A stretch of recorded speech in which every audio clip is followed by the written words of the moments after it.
Vous écoutez Mystère Radio.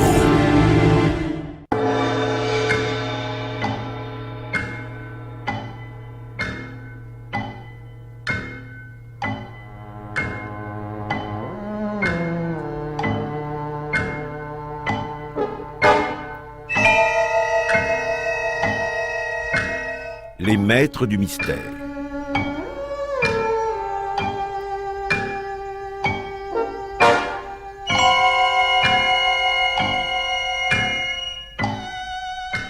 Pierre Billard a choisi pour vous La mariée était en noir de William Irish, adapté par Pierre Rolland, avec Louis Arbessier, Roger Carrel, Rosie Vart, Henri Virlogeux, Jean Brunel, André Var, Marie-Jeanne Gardien, Jacqueline Rivière, Jean Berthaud, Jean Ozen, Lisette Lemaire, Jean Mauvais, Lucienne Givry et la petite Marie Martin.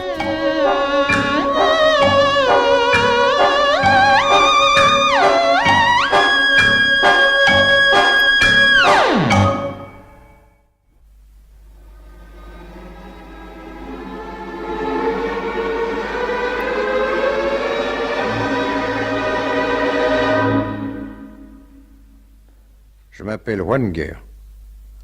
Ralph Wenger, oui. Il y a 25 ans que je suis inspecteur de police à New York. Mais peu d'affaires m'ont donné autant de fil à retordre. Juste 2 ans que ça a commencé. Exactement. Dans la nuit du 3 au 4 juin. Qu'est-ce qu'il y a? Venez vite, allez chercher un policeman. Oh, dis donc, mais c'est incroyable. Mais qu'est-ce qu'il fait là, celui-là?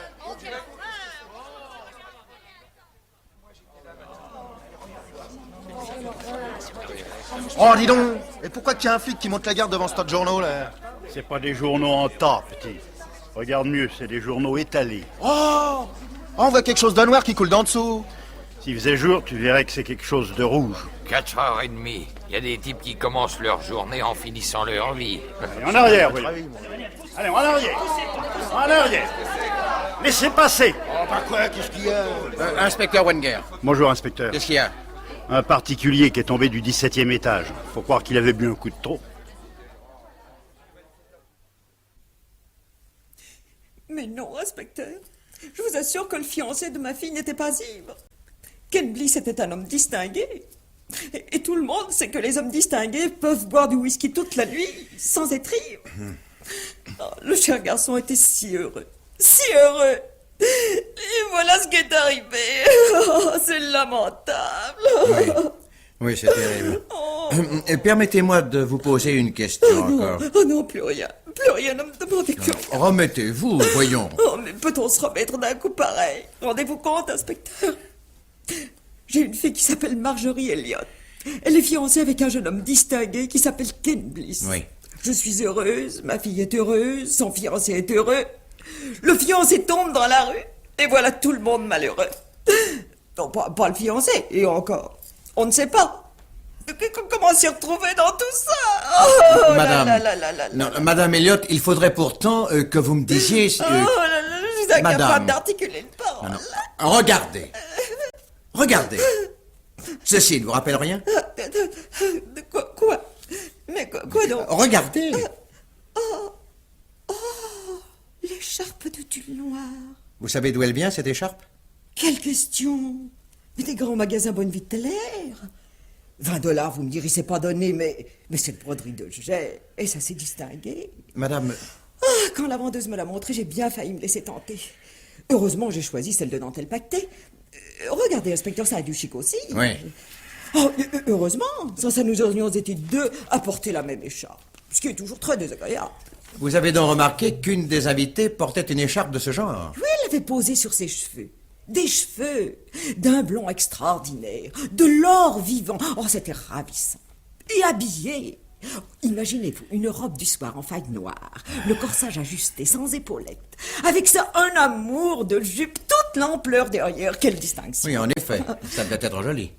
Mais la femme... Oh, belle comme un ange, je vous dis. Son nom? Ah, ça, je ne sais pas, inspecteur. Vous recevez chez vous des gens que vous ne connaissez pas? Mais il y avait la famille du jeune homme, ses invités. Comment se rappeler tous les noms? Non, je ne sais qu'une chose, c'est que cette personne portait tous les noms. Non, je ne sais qu'une chose, c'est que cette personne portait une écharpe semblable à celle que vous me présentez. Mais on ne peut plus semblable, Madame Elliott, puisque c'est son écharpe. Je parie que la dame l'a laissé tomber en s'en allant. Oui, du 17e étage, entre les doigts crispés de Ken Bliss. Quel bliss, c'est vrai. Oh, le beau, le beau. Assez. Quoi, assez? On ne pleure plus. Bon. Vous n'avez même pas eu l'idée de demander autour de vous si quelqu'un connaissait cette femme. Mais si, inspecteur, j'ai eu cette idée. Mais personne n'a été capable de me renseigner. Oh, ces messieurs lui ont mené la vie dure. Chaque fois qu'elle essayait de sortir sur la terrasse pour prendre le frais, il y en avait toujours 3 ou 4 qui couraient derrière. Mais il ne tardait pas à revenir l'air penaud. Je ne sais pas comment elle s'y prenait pour les remettre à leur place, mais c'était vite fait. Oh, vous auriez dû voir la tête qu'il faisait, inspecteur, c'était impayable. Ken Bliss était-il tombé accidentellement? Quelqu'un l'avait-il un petit peu aidé à perdre l'équilibre? La belle inconnue, par exemple? À l'aube, j'interrogeais encore les invités fripés, poussiéreux, écroulés. J'ai rarement vu une aussi belle collection d'imbéciles. Rien à en tirer. Un seul fut capable de me dire des choses intéressantes. Un grand garçon mince tiré à 4 épingles, mais large d'épaules. Un vernis mondain, mais qui pouvait craquer facilement pour laisser apparaître la brutalité. Plutôt sympathique. Ivre, certainement. Il fallait être connaisseur pour s'en apercevoir, et je me disais que si Ken Bliss était un gaillard de cette trempe, ce n'était certainement pas le whisky qui avait provoqué sa chute. J'étais son meilleur ami.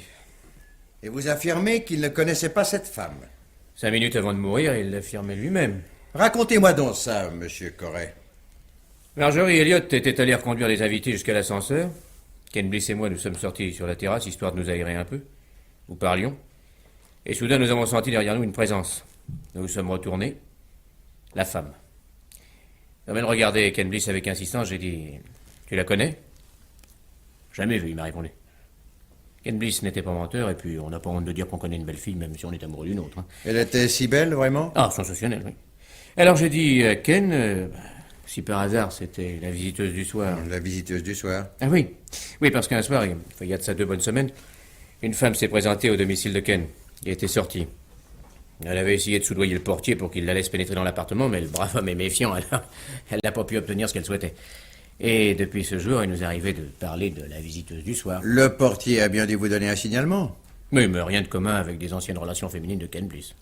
Qui en avait eu pas mal, d'ailleurs. Continuez donc à me raconter ce qui s'est passé sur la terrasse avant l'accident. Enfin, ce que vous avez vu. Donc, vous étiez là tous les deux bavardant, la femme à quelque distance? Oui. Bon. Ensuite? Oh, ensuite, c'est bien simple. Une belle fille inspecteur, c'est pour moi comme un véritable aimant. Ouais, vous avez commencé les travaux d'approche. Oui, ça n'a pas été précisément un succès. Hein. Ah. Première fois qu'il m'arrive une algarade pareille. Non, j'avais dû débuter par quelques paroles pas très corrosives, du genre le temps est beau pour la saison. Enfin, elle n'avait pas l'air très disposée à répondre. Tout de même, elle se tourne vers moi. Voulez-vous être gentil? Ça, je ne demandais pas mieux, pardon. Allez me chercher un grand verre d'eau fraîche. Alors, rapide comme l'éclair, je me précipite vers le buffet, j'en viens. Je lui tends le gobelet et... Savez-vous ce qu'elle a fait? Elle le prend. Oui. Et posément, avec un sourire, elle verse l'eau par-dessus la balustrade. Non. Elle me rend le verre vide en disant « Allez m'en chercher un autre ». Je l'aurais étranglé, moi. Heureusement pour elle. Bliss s'est interposé. Qu'est-ce que vous avez fait? Oh, la seule chose qui me restait à faire, lui tourner le dos et rentrer dans le salon. J'ai pas l'habitude de faire le clown pour amuser les pépés, moi. Vous avez laissé votre ami Ken Bliss en tête-à-tête avec l'inconnu? Oui. Personne d'autre sur la terrasse? Personne. Alors, qu'est-ce que vous en concluez, inspecteur? Conclure, monsieur Corret? Comme vous y allez. Je commence à peine à supposer. Naturellement, vous voulez rien dire. Monsieur Corret, ce n'est pas que j'éprouve le besoin de me confier à vous plutôt qu'à un autre, mais je puis vous l'avouer en toute sincérité, je n'ai encore trouvé aucun indice sérieux. La femme en noir. Son comportement m'intrigue. Elle a été la dernière à voir Ken Bliss vivant. Elle a disparu sans laisser de traces au moment précis où le drame venait de se produire. Elle n'a pas cru devoir rester comme les autres pour répondre à mes questions. Non, bah ça l'aurait peut-être embêté de vous confesser que personne ne l'avait invitée et qu'elle s'était faufilée chez Elliot pour passer la soirée et boire un verre à l'œil. Si elle avait vu votre ami Ken Bliss piquer une tête par-dessus la balustrade, vous pensez qu'elle n'aurait pas poussé de cri? Imaginez même qu'elle vous ait vu le balancer dans le vide. Hein? Elle serait restée neutre? Non, mais dites donc, accusez-moi pendant que vous y Non, êtes. non. Si vous aviez envie de supprimer un homme, je suis sûr que vous choisiriez un autre procédé. Probable. Ça pourrait plutôt être une idée de femme. Si celle dont vous m'avez parlé, dont tout le monde m'a parlé, se présente aujourd'hui ou demain pour se justifier, il y a beaucoup de choses pour que la thèse de l'accident soit la bonne. Sinon... Alors vous croyez que la dame en noir... Faites-nous confiance, monsieur Corré. De toute façon, nous l'aurons. Vantardise. Des jours passèrent. Nous ne lûmes pas, nous lûmes personne. Dans notre métier, on vit bizarrement. Sans horaire, sans habitude, au petit bonheur. La nuit, quand c'est possible, on essaie de dormir. Moi, je ne dors jamais très bien. Pendant des heures, je me démène dans un monde imaginaire où je retrouve des gens, des choses, des faits de ma vie journalière. Les mêmes gens, les mêmes choses, les mêmes faits, mais arrangés, combinés, enchaînés autrement. Avec autant de logique que dans la vie réelle. Avec moins d'extravagance que dans le rêve, des images surgissent, des formes s'animent, avec une telle force, une telle netteté, de véritables visions. Par exemple, celle que j'eus le lendemain de la mort de Ken Bliss. C'était sur la terrasse des Elliot. Vaguement éclairé par la lune, un homme de taille moyenne, svelte et musclé, en tenue de soirée. Il se tenait debout, bien droit. Une femme venait vers lui. Le buste seulement était visible, la robe étant noire. Le buste d'une blancheur crémeuse qui semblait flotter au milieu des ténèbres. Des épaules magnifiques. Un visage dont on ne pouvait distinguer les traits. La femme ôtait l'écharpe légère qui lui couvrait les cheveux. Comme par jeu, la tenait un moment déployée dans la brise. Soudain, poussait un léger cri. L'écharpe s'était envolée. Sous la corniche qui servait de base à la balustrade, on apercevait un lambeau sombre qui battait comme une aile au-dessus du vide. Sous la corniche, le long du mur, il y avait un câble électrique. L'écharpe s'était accrochée là. L'homme ne pouvait faire autrement que d'intervenir. Je le voyais distinctement s'agenouiller, avancer le haut du corps, sous l'appui, se tenant d'une main à l'arête de la pierre, se pencher au dehors, se pencher encore dangereusement. Déjà, ses doigts se refermaient sur l'étoffe fugitive, et derrière lui, la femme, les bras tendus, les mains ouvertes. Un geste brusque, un grand cri qui tombait au fond du noir. Feu Ken Bliss. Ken Bliss assassiné par cette femme? Quel mobile? Un crime sans mobile? Une femme sans visage? Des semaines? Des mois? Et il y eut l'affaire de l'hôtel Helena. Le rêve de toute ma vie est entré dans ma chambre. Comme une personne naturelle. Je ne peux pas croire que c'est à moi que tant de joie arrive. Vous vous penchez vers moi. Vous me tendez un verre. Je sens votre souffle dans mes cheveux. Il y a une douceur dans la pièce. Comme un parfum d'œillet autour de moi.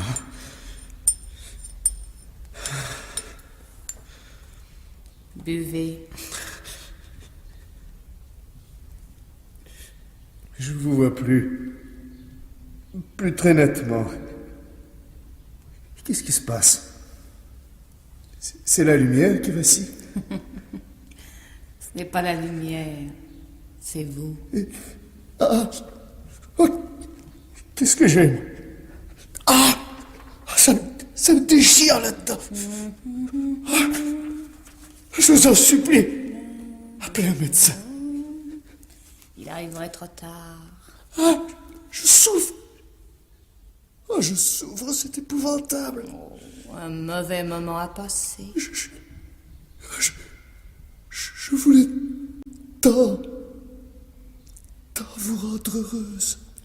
Je suis au comble du bonheur.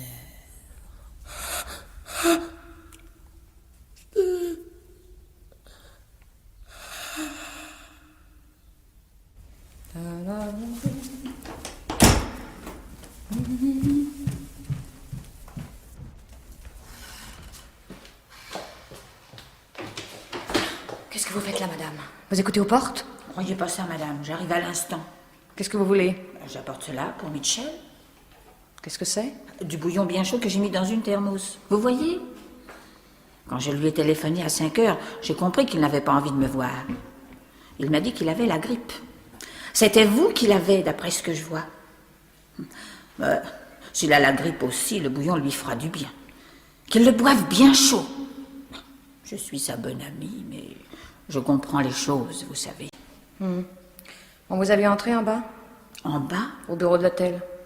Ben oui, c'est sûr. Bon. Alors ne perdez pas une minute, redescendez vite. Avec le bouillon? Dites au bureau que vous n'avez pas pu entrer dans sa chambre, qu'il ne vous a pas répondu, que vous êtes inquiète. Insistez pour que quelqu'un monte et vous ouvre la porte. Vous avez compris? Rien du tout. Pourquoi? Votre ami est mort. Mort? Mort de la grippe? Je viens de le tuer. Et si vous ne descendez pas tout de suite, c'est vous qu'on va accuser. Vous. Je ne vous connais pas, je ne vous veux pas de mal. Je n'ai rien contre vous. Eh bien, allez. Restez pas planté là comme une idiote. Oui.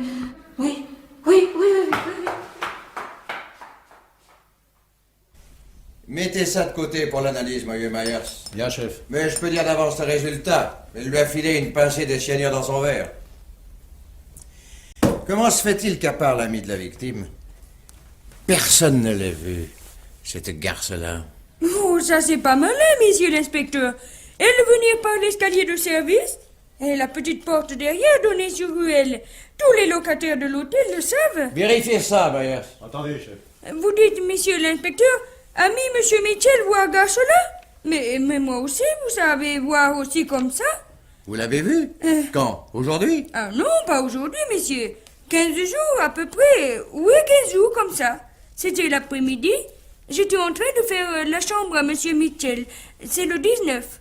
Toujours pareil, je termine après 14 qui vient après 17. Ah, mais faut pas me demander pourquoi un ordre comme ça. Je sais rien. L'habitude, peut-être. Peut-être aussi une question de pourboire. Oh, question de pourboire. Oh, monsieur l'inspecteur, question de pourboire à l'hôtel Helena. À l'hôtel Helena, pourboire, c'est comme neige au mois d'août, oui. C'est comme ça. Alors moi, en train de passer balai à frange sous l'armoire de monsieur Mitchell. Et vient une dame dans le couloir, belle, mais belle, belle comme elle a dit, l'amie de monsieur Mitchell. Oui, comme ça. Alors elle s'arrête, elle regarde par la porte ouverte, cherchez monsieur Mitchell que je lui ai demandé. Non, qu'elle répond avec un joli sourire. Je suis venue voir une amie, elle n'était pas chez elle. Alors elle entre, elle regarde tout partout. Elle a dit, on peut toujours connaître le caractère de quelqu'un rien qu'en voyant sa chambre. Oui. Elle regarde encore, elle a dit ci, elle a dit ça. C'était vrai, vous savez, elle parlait bien. Ça me faisait distraction. Et voilà qu'elle regarde des photos des femmes sur le mur. Alors elle dit comme ça, oh, romanesque ce monsieur-là. Il aime les femmes qui ne sont pas comme les autres. Et puis c'est comme ça, voilà. C'est comme ça quoi? Eh bien, elle est partie et jamais revue. Et c'est tout, monsieur l'inspecteur. Maigre la récolte. L'affaire de l'hôtel Helena, 6 mois après l'affaire Ken Bliss. Aucun rapport à première vue. Pourtant, ces femmes qui venaient repérer leur victime 15 jours avant, qui se trouvaient là au moment de la mise à mort. À noter en passant que celle de l'hôtel Helena n'était sûrement pas une maniaque de crime. Oh non, elle aurait très bien pu faire entrer cette grosse gourde avec sa bouteille thermos dans la chambre et lui faire son affaire. Même, ça lui aurait donné un peu plus de temps pour s'évaporer. 2 femmes qui étaient peut-être une seule femme. Belles.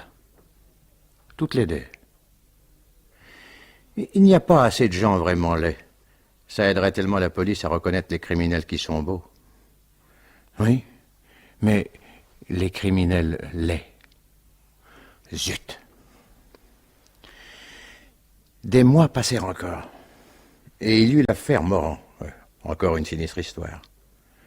Le dénommé Morand, employé dans une administration de la banlieue, avait été retrouvé asphyxié sous l'escalier de son pavillon, une espèce de réduit étroit et sans air, hermétiquement clos, dont l'unique porte ne pouvait s'ouvrir que de l'extérieur. Circonstance particulière, le soir où la chose s'était passée, le dit Morand était seul chez lui avec son petit garçon âgé de 5 ans. Dans l'après-midi, Madame Morand avait été appelée par télégramme auprès de sa mère, qui avait le cœur fragile et habitait à 4 heures par le quart dans un petit patelin du Connecticut. À l'arrivée, une surprise l'attendait, agréable. Sa mère ne s'était jamais aussi bien portée. Une colère aussi, car elle était vraisemblablement victime d'une absurde plaisanterie. Une pointe d'inquiétude, peut-être. Au petit jour, elle était de retour à la maison. La calme maison où tout reposait. Tout et tous. Le fils dans son petit lit, le père dans son petit placard. Définitivement. Des affaires aussi bêtes, c'est toujours assez bon pour moi. Est-ce qu'on dérange la police pour des niaiseries pareilles? On n'assoit pas un gosse de 5 ans sur la chaise électrique. Et sans aucun doute, c'était le chérubin Maison qui, pour s'amuser, avait bouclé l'auteur de ses jours et l'avait oublié là. Il me vint même à l'idée qu'une aventure semblable devait être à l'origine de l'expression « faire des niches ». Mais le temps étant mal choisi pour la philologie, je jugeais plus opportun de fureter à travers la maison. Le défunt devait être un homme d'intérieur accompli. Entre l'heure du dîner et celle de sa mort, il avait trouvé le moyen de laver et de ranger toute la vaisselle. Je montai pour visiter les chambres. En examinant le lit du loupio, que personne n'avait eu l'idée de refaire, je découvris une lettre qui était épinglée à la couverture. Dans son affolement, la pauvre Madame Morand ne l'avait pas vue. 4 lignes d'une écriture élégante, qui ne donnait pas la solution des problèmes. Très importante, pourtant, car elle prouvait l'intervention d'une tierce personne, probablement une femme. Une femme? Tiens. Un seul témoin à se mettre sous la dent. Et quel témoin? Cookie Morand, le fils de la victime. Bon Dieu, j'aime 100 fois mieux interroger un vieux cheval de retour couvert de tatouages et de balafres qu'un momignard de 5 ans avec des cheveux bouclés et des joues à fossettes. Dis, monsieur, c'est vrai que t'es policier? C'est vrai, Cookie. C'est toi qui tues tous les gangsters? Tagada! Poum, poum! Des fois, enfin pas tous les jours. T'en as tué beaucoup? Oh, pas mal. Combien? Je te le dirai, Cookie. Mais toi, il faut que tu me dises qui est-ce qui a fait entrer ton papa dans le petit placard, là, sous l'escalier. Pourquoi que tu veux savoir ça? Parce que c'est mon métier. Mon papa, où qu'il est d'abord? Tu peux me le dire? Mais en voyage, loin. Il est parti dans le train ou dans l'avion? Dans l'avion. Il reviendra quand? Non, écoute, Cookie, je ne répondrai pas à tes questions si tu ne réponds pas aux miennes. Alors donne-moi un bonbon rouge. Et tu me diras qu'est-ce qui a fait entrer ton papa dans le placard? Oui. Oh, tiens. Tiens ton bonbon. Ah. Et alors, Cookie? Qui? Je sais pas, peut-être qu'il jouait. Qui jouait? Avec toi? Moi j'étais couché. S'il ne jouait pas avec toi, avec qui pouvait-il jouer? Ben avec la dame. Quelle dame? Ben la dame qui jouait avec moi. Dis, toi tu joues avec ton petit garçon? Ça m'est arrivé. Alors, tu joues à cache-cache avec lui? C'est à cache-cache que tu as joué avec la dame? On s'est bien amusé. Et ton papa a joué aussi? Non, il était dans son fauteuil, il lisait son journal. Je parie que tu as été te cacher dans le petit placard. Ah. Oui, et la dame savait pas ouvrir la porte. C'est papa qui est venu lui montrer. Et comment elle s'appelait, la dame? Ben et toi, comment que tu t'appelles? Je m'appelle Wenger. Et la dame? Ben et toi, un petit garçon, comment qu'il s'appelle? Diable de gosse. Je lui posais une question, il m'en posait 3 ou 4. Il me fallut toute une après-midi pour obtenir le nom de la dame, Miss Baker, et apprendre que la dite Miss Baker, c'était tout simplement l'institutrice de Cookie à l'école maternelle. Miss Baker, pleurer ne sert à rien. Vous venez de me dire, Miss Baker, je vous arrête. C'est la première fois que ça m'arrive, alors... Je ne vous ai pas ridoyé. Mais croyez-vous que si j'étais allée chez les Morans ce soir-là et que la chose se soit produite sous mes yeux, je serais partie sans prévenir personne? Je n'affirme pas que votre rôle se soit borné à une aussi stricte neutralité. Quoi? Vous m'accusez d'avoir assassiné Monsieur Morand? Mais voyons, je ne l'avais jamais vu, je n'avais jamais mis les pieds dans sa maison avant que vous m'y fassiez venir vous-même. Malheureusement, le petit Cookie vous a reconnu. Oh, mais écoutez, enfin, comment ne me reconnaîtrait-il pas? Il me voit 5 jours sur 7. Il a reconnu en vous non seulement l'institutrice qu'il voit en effet 5 jours sur 7, mais aussi la dame qui est venue un soir et a joué à cache-cache avec lui. On voit bien, monsieur l'inspecteur, que vous ne savez pas du tout ce que c'est que l'esprit d'un enfant de cet âge. L'imagination et la mémoire n'ont pas de démarcation précise. Écoutez, par exemple, quand il a dit « Miss Baker, vous avez mis vos lunettes aujourd'hui », enfin, vous auriez dû essayer de savoir pourquoi il faisait cette réflexion. Tout simplement parce que la dernière fois qu'il vous avait vu, vous ne les portiez pas. Mais je ne puis m'en passer, n'importe quel oculiste vous le confirmera. À la bonne heure. Vous avez vite fait de recouvrer votre combativité naturelle. Mais croyez-moi, tant que vous ne m'aurez pas apporté un alibi à toute épreuve, le reste sera secondaire. Je vous ai dit que vous aviez dîné au petit restaurant suédois et qu'ensuite vous avez terminé la soirée au cinéma Standard. Oui. Quand vous m'avez quitté, votre premier soin a été de courir pour prévenir le gargotier et la caissière du cinéma. Seulement, la plupart des gens ont horreur de se voir compromis dans une affaire criminelle. Ils vous ont trahi. Oh, j'avais été les voir par pure précaution. Je ne croyais même pas que vous iriez vérifier. Vous aviez l'air si gentil quand vous me posiez ces questions. Est-ce que vous vous imaginez, Miss Baker, que je fais bavarder les gens uniquement pour me renseigner sur leur goût en cuisine? Ou leur film préféré? Je n'avais pas pris la chose au sérieux. Je m'étais imaginé qu'il s'agissait d'un accident, que l'enfant n'avait pas sur le moment compris l'importance du danger et qu'ensuite, pour ne pas être grondé, il avait raconté que j'étais là. Je pensais qu'une simple affirmation de ma part l'amènerait à avouer son mensonge. Mais enfin, Miss Baker, vous n'étiez pas chez Morand, vous n'étiez pas au restaurant suédois, vous n'étiez pas au cinéma Standard. Ben, où étiez-vous? Il va bien falloir que je vous le dise, puisqu'il n'y a pas moyen de faire autrement. J'étais chez mon mari. Votre mari? Oui. Il s'appelle Larry Stark et demeure 420 Marcy Avenue. J'ai préparé le dîner et nous avons passé la soirée ensemble. Quelle nouvelle invention. Mais vous pouvez vous renseigner? Soyez tranquille. Mais je me demande pourquoi vous ne m'avez pas dit ça tout de suite. À l'école où je suis institutrice, on n'engage que des célibataires. Ah, cette histoire-là me coûtera sans doute ma situation. Ouais. Maintenant, je dois vous conduire au grand patron. Il a manifesté le désir de faire votre connaissance. Mais un bon conseil, ne parlez pas de mari. Mais pourtant, Miss Baker, il est un peu tard pour faire une déclaration nouvelle. Il est toujours dangereux de changer de train entre deux gares. On risque de tomber sur la voie.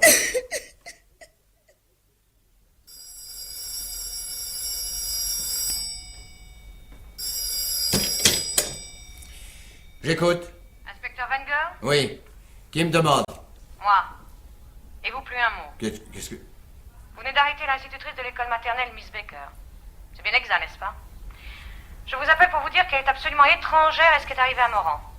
Absolument innocente, vous m'entendez? Je vais vous donner quelques détails précis.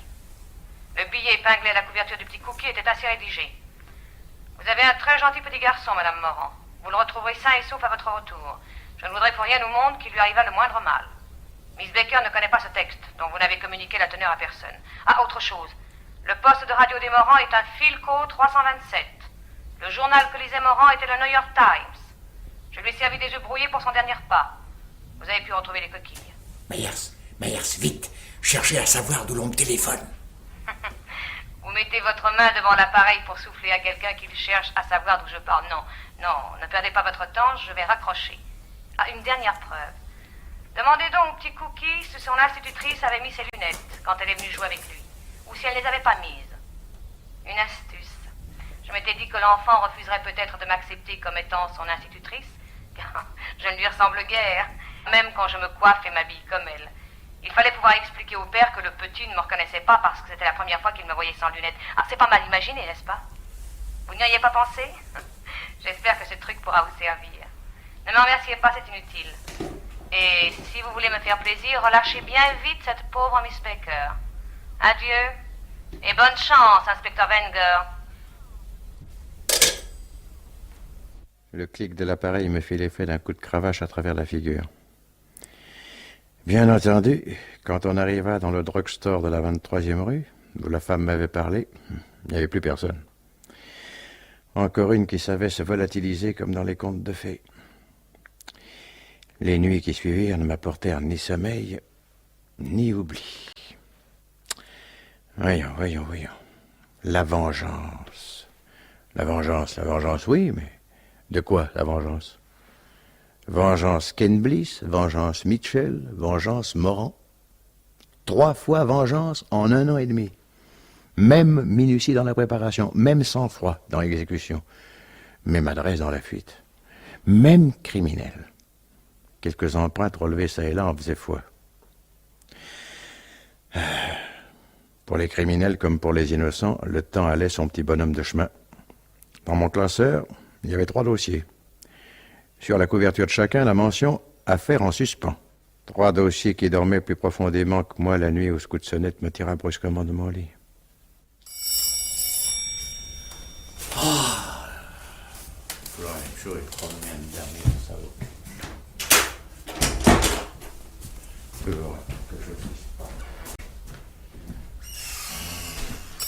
Voilà, qu'est-ce qu'il y a? Je suis l'inspecteur Wenger. C'est l'inspecteur que vous voulez voir, vous, monsieur Wenger? L'inspecteur. Alors adressez-vous au bureau central de la police. Ici, c'est le domicile particulier de monsieur Wenger, et monsieur Wenger a le droit de dormir la nuit ou de faire semblant. Mais je suis correct. Vous seriez le président ASN en personne. Je suis correct. Vous avez interrogé chez les Elliott la nuit où Ken Bliss est mort. Entrez. Entrez, monsieur Perret, je vous demande pardon. Comment avez-vous eu mon adresse? Ah bah ça, je vous dirai ça une autre fois. Mais si vous vous intéressez toujours à l'affaire Ken Bliss... Si je m'y intéresse. Bon, alors habillez-vous au galop et venez avec moi. Je vous raconterai dans la voiture. Dépêchez-vous.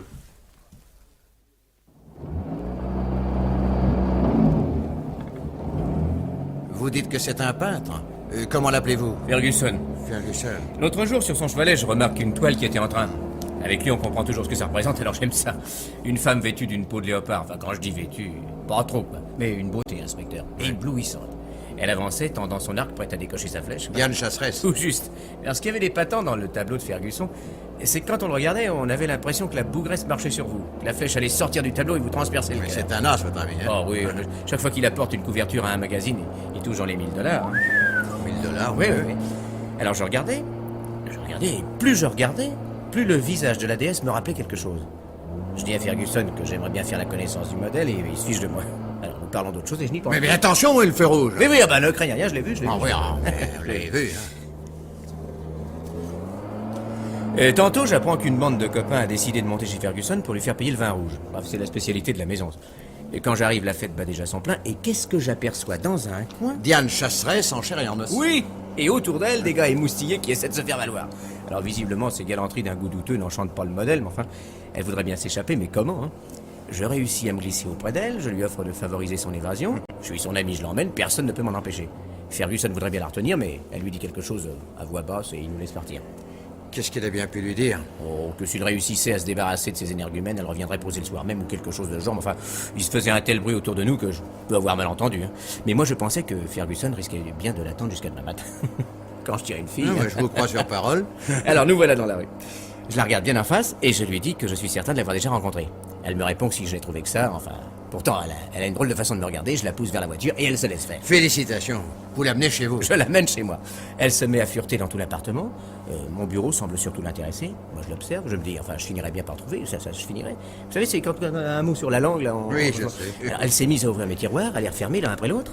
Oui, il y a de ces petites femmes nerveuses qui cherchent à passer le temps. Attention, moi, qui cherchent à passer le temps comme elles le peuvent en attendant le moment où vous allez les prendre dans vos bras. Oh, mais dites donc, inspecteur, vous avez la pratique aussi, hein. N'exagérons rien. Et puis elle tombe sur le tiroir où est mon automatique, elle le prend. Mais attention, le feu rouge. Oui, merci, je l'avais pas vu celui-là. Non, mon vieux, attention.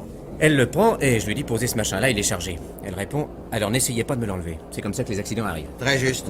Elle parle toujours ma fille, je m'approche d'elle par derrière, je la prends dans mes bras. Et alors? Et ben alors ça n'a pas pris. Ça lui disait rien? Bah, il faut croire. Elle m'a dit, ne m'embrassez pas, imbécile. Imbécile? Imbécile, oui. Ça n'est pas l'amour que je cherche. Elle reculait vers la porte avec le pistolet braqué dans ma direction, et quand je suis sorti, elle était déjà dans l'escalier. Elle avait laissé l'arme sur le seuil. Je l'ai appelée par-dessus la rampe, je lui ai crié, mais je finirais bien par savoir qui vous êtes. Vous n'avez pas idée de ce qu'elle m'a répondu. Ma foi. Vous avez de la chance de ne pas encore y avoir réussi. Oui, je commence à croire qu'en effet, vous avez eu de la chance. Oh, bah, j'étais furieux. Vous l'auriez étranglé. Enfin, qu'une poule vous envoie sur les roses, ça peut arriver, mais qu'après elle fasse cocorico, alors ça... Oui. Et vous, qu'est-ce que vous avez fait? Eh ben, je me suis couché, pas question de dormir. Hein. Je connais ça. Je fumais une cigarette, j'éteignais la lumière, je rallumais, cigarette, obscurité. Et alors, tout d'un coup, ça a été comme un éclair. Mais parbleu, je savais très bien que je l'avais vu quelque part. C'était... La femme en noir. Bah, comment le savez-vous? Voyons. Tout amateur de mystère l'aurait deviné depuis longtemps. Il serait surpris, même si je ne vous demandais pas ce que vous avez fait de l'automatique. Pour les empreintes. J'espère que vous n'avez pas trop tripoté depuis qu'elle l'a tenu entre ses mains. Je l'ai remis dans le tiroir de mon bureau directement. Vous pourrez le faire prendre quand vous voudrez. Trop heureux de vous rendre service. Trop aimable, merci. Mais probablement vous n'en aurez pas besoin. Si tout va bien comme je le pense, avant 5 minutes, vous serez en grande conversation avec la mignonne. Nous approchons. Oui. Corée, dites, l'arc, comment était-il?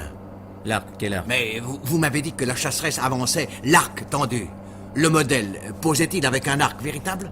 Oui, sans doute. Oui, ben bon, et la flèche? Une vraie flèche? Oui, Ferguson dit toujours que si les accessoires ne sont pas vrais, il perd l'inspiration. Enfin, Dieu, foncez, mon vieux, mais foncez! Mais non, il y a le feu rouge. On s'en fout! Mais non, mais il y a un motard qui siffle maintenant. Non, pas, on arrangera ça demain.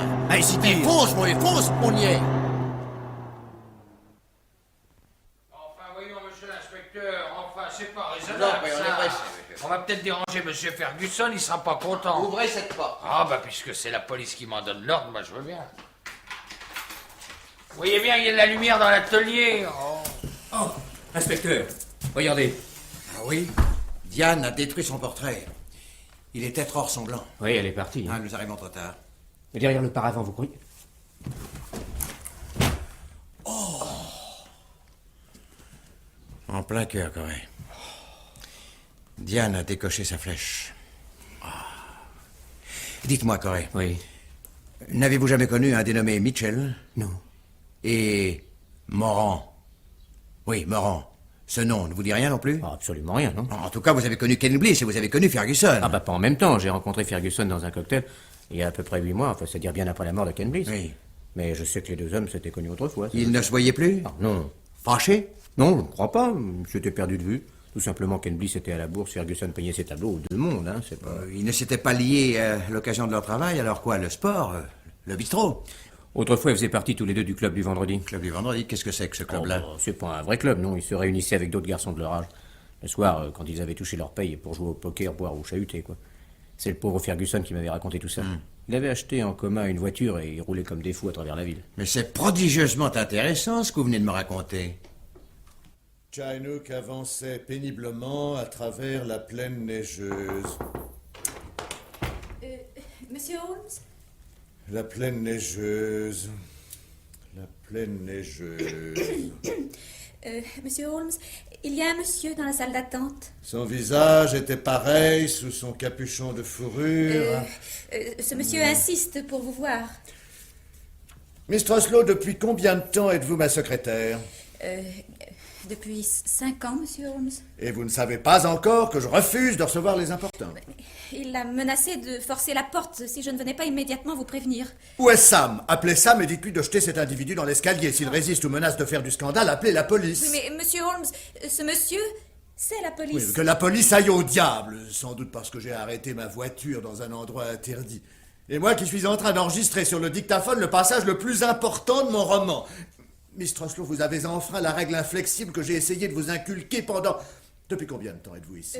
5 ans, monsieur Holmes. Depuis 5 ans, donc je n'ai cessé de vous répéter que mon travail est une chose sacrée. La maison peut prendre feu... Ah, le feu, oui, je sais. Mais pour la police, vous ne m'avez jamais rien dit. Et je ne vous le dirai pas.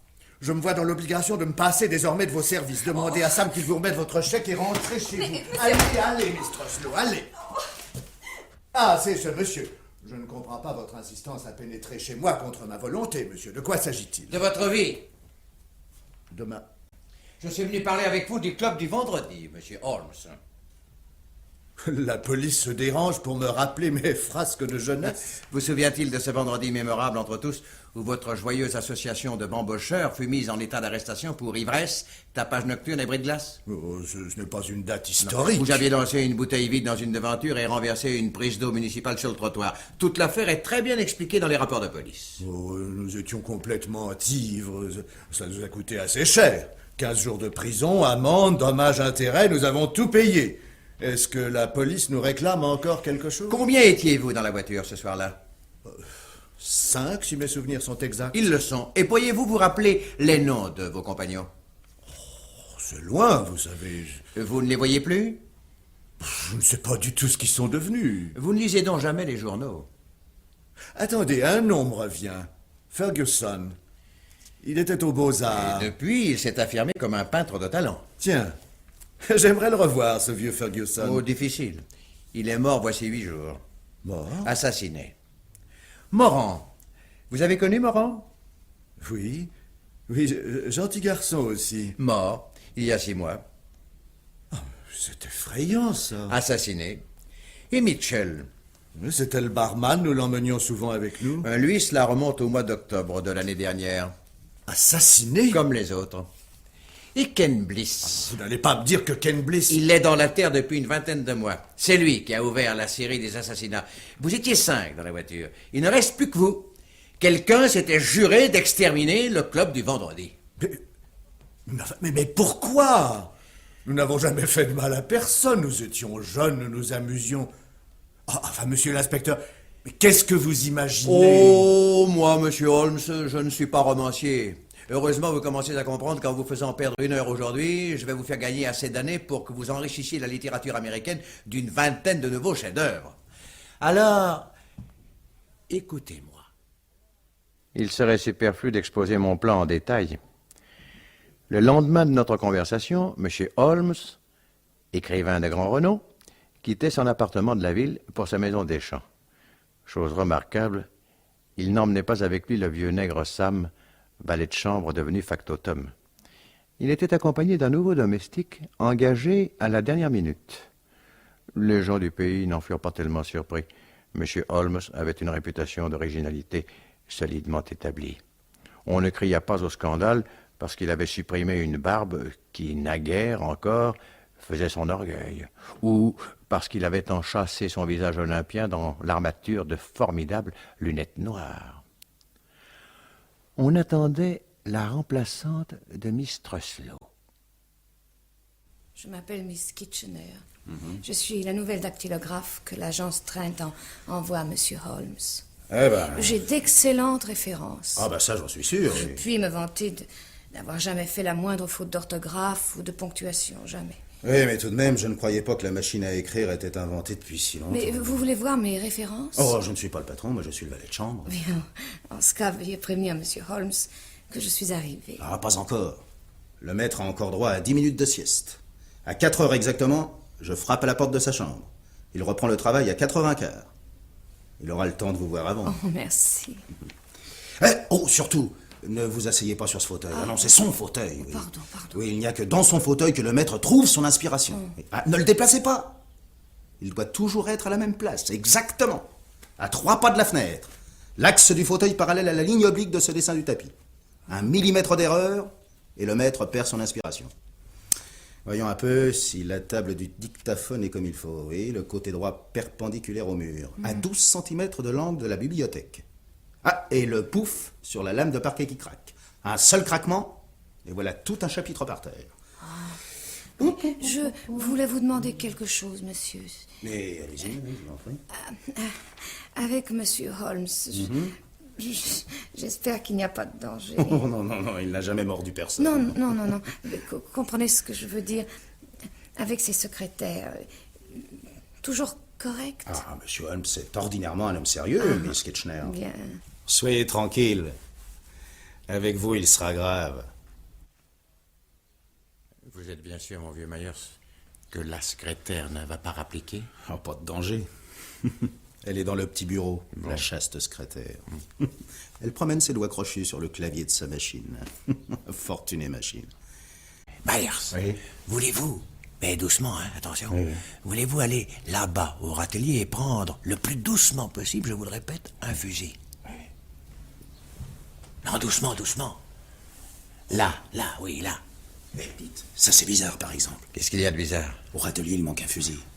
Ben, vous savez, nous les avons comptés hier et... Tiens. Oh, bizarre en effet. Oh, regardez, Myers. Oui, ça. Regardez où il est, notre fusil. Oh, bah dites donc, mais comment l'a-t-elle fait tenir? À l'intérieur de ces vieilles cheminées, il y a des crochets qui servaient jadis à pendre les jambons qu'on voulait fumer. Allumez le feu sous ce fusil qui est chargé, Et vous allez voir ce que ça donne. Et pointez exactement sur le fauteuil. Oh, cette femme est un vrai démon. Là, ça va, Maillard, ça va.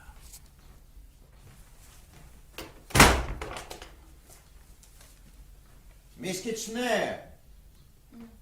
Miss Kitchener. Oui, mais... Ah. Entrez, Miss Kitchener.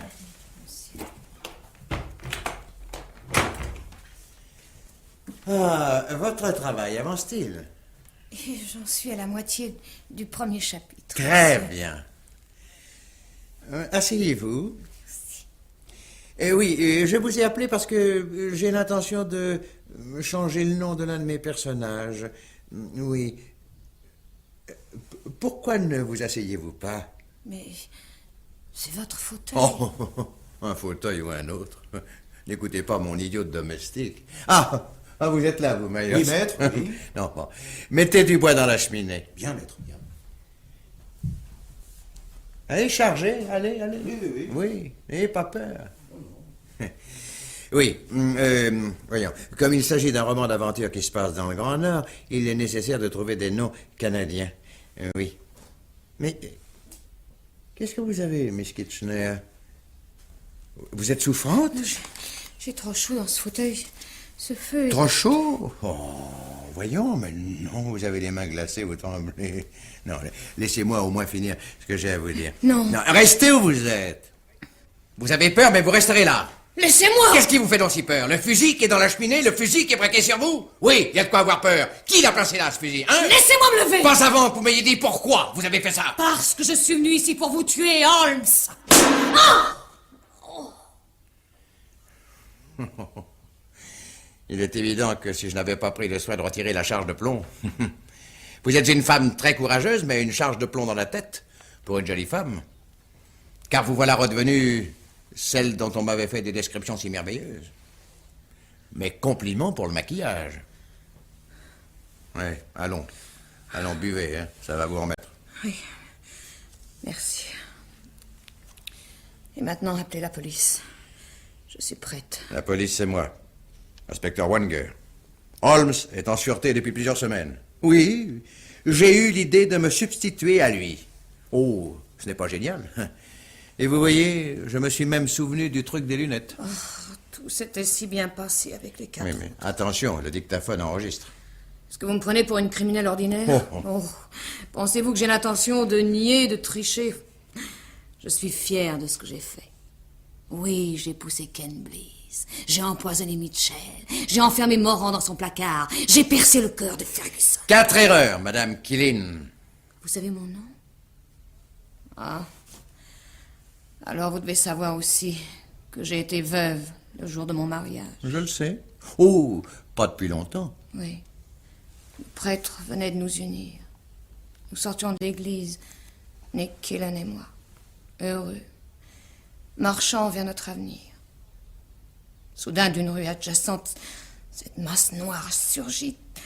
À toute vitesse, elle est passée au ras du trottoir dans un bruit formidable. Et quand ils ont été passés, j'ai vu Nick effondré sur les marches, avec sur le blanc de la chemise cette tache rouge qui grandissait.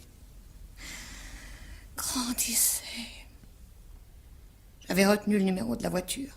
Oh, j'ai une mémoire folle. J'ai su qu'il s'agissait de 5 ivrognes qui se sont fait coffrer le soir même. Mais ils avaient si bien combiné leurs coups que la police n'y a vu que du feu. Elle avait vu, la police. Elle savait. Elle savait quoi? Le soir où Bliss, Mitchell, Moran, Ferguson et Holmes sont passés devant l'escalier d'église, ivres, entassés dans la voiture. Un homme était accroupi à une fenêtre du premier étage, dans la maison qui fait face au porche. Cet homme attendait votre sortie, un automatique à la main. Au moment où vous avez descendu l'escalier côte à côte, l'homme a visé Nick Killin et appuyé sur la détente. À ce moment précis, l'auto noir passait. La balle a touché le but, par-dessus la voiture. Une coïncidence extraordinaire, comme il ne s'en trouve pas 2 en 1000 ans. Et cet homme, vous allez me faire croire que la police l'a découvert? Arrêtez! Il est en prison depuis 3 semaines, vous le connaissez. Qui? Il s'appelle Corrin. Corrin? Oui. À 2 reprises, je l'ai rencontré. C'est la 2e qui a été cause de sa perte. Quand il m'a raconté que la femme mystérieuse, vous, que je recherchais depuis l'affaire Ken Bliss, l'avait tenu en respect chez lui. avec son propre automatique. Lui. Et je l'avais là. Oh, comme c'est bête. Oui. Vous dites, mais quelle preuve? Je lui ai demandé de me confier son arme pour les empreintes. Il l'a fait, sans discuter. Le cher garçon avait seulement oublié que c'était avec cette arme-là qu'avait été tirée la balle extraite du corps de Nick Quillin. C'est très bien organisé, la police, on a beau dire. Nous avons arrêté Corey, et il a bien été obligé d'avouer. Mais pourquoi ce Corée a-t-il tué Nick? Vous savez quelle était l'activité de Nick Quillin avant qu'il tombe amoureux de vous? Oui. Je lui avais demandé de choisir. Le gang ou moi. Il était l'associé de Corey. Il y avait quelques cadavres entre eux. Des comptes pas très clairs. Julie Quillin, vous avez exécuté 4 innocents. Oh, inspecteur. Inspecteur, c'est atroce. Oh, c'est atroce. J'entends le cri terrible de Ken Bliss quand il est tombé.